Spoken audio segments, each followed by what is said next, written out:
মলাই মাছ দিয়ে সিম আলু বেগুন দিয়ে টকে রান্না করে দিচ্ছে আর কি আমাকে। হাতে মাখিয়ে তরকারি রান্না করলে টেস্ট অন্যরকম হয়। ছোট মাছের তরকারি কার কার পছন্দ কমেন্ট করে জানাবেন, আমার তো খুবই পছন্দ। হাতে মাখিয়ে সব ধরনের মশলা দিয়ে বসিয়ে দেওয়া হয়েছে, কাঁচা টমেটো দেওয়া হয়েছে, সাথে পাকা টমেটো নেই। তো এই যে দেখুন গ্যাসের অবস্থা, কি যে একটা অবস্থা। তাও তো আজকে মোটামুটি ভালোই আছে, কালকে একদম ছিলই না বাসায়, সারাদিন রান্না বান্না হয়নি বাসায়। হাতে মাখিয়ে তরকারিটা বসিয়ে দেওয়া হয়েছে, এখন ঢেকে রেখে দেবে সিদ্ধ হওয়ার জন্য। এদিকে হচ্ছে 2 পিস জাটকা মাছ, যদিও আমার অ্যালার্জি তারপরও খুবই পছন্দ জাটকা মাছ। আর এই মাছটা খেতে খুবই মজা, ভেজে কালো জিরা ভেজে নেওয়া হয়েছে এখানে। কালো জিরা ভর্তা বানাবো, ঠান্ডা প্রচণ্ড। আর আমার বোন আসার পর থেকে এটা ওটা করার পর থেকে মানে অনেক ঠান্ডা লাগছে, তাই বললাম যে একটু কালো জিরা ভর্তা করার জন্য। কালো জিরাগুলো ভেজে নেওয়া হয়েছে এখানে।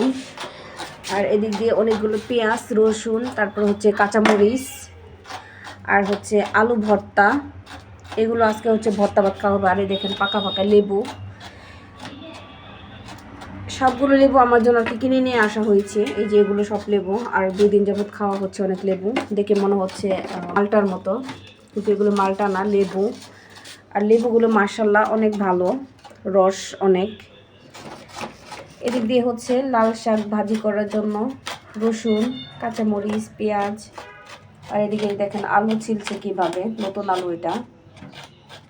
এই যে ভর্তা বানানো হবে, আলু ভর্তা, কাঁচামরিচ দিয়ে ধনিয়া পাতা দিয়ে ভর্তা বানানো হবে। আর একটা বেগুনে পুরে ভর্তা বানানো হবে, কিন্তু গ্যাস নাই তো বাসায়, কিভাবে কি করবে। থাক আপাতত এগুলোই করা হোক, রাতের জন্য আর কি বেগুন ভর্তা বানাবো, পরবর্তীতে দেখি গ্যাস আসে কিনা। অনেকদিন যাবত লং ভিডিও দেই না, কিভাবে লং ভিডিও দিব এডিট করব নিজেই অসুস্থ, বুঝতেছি না।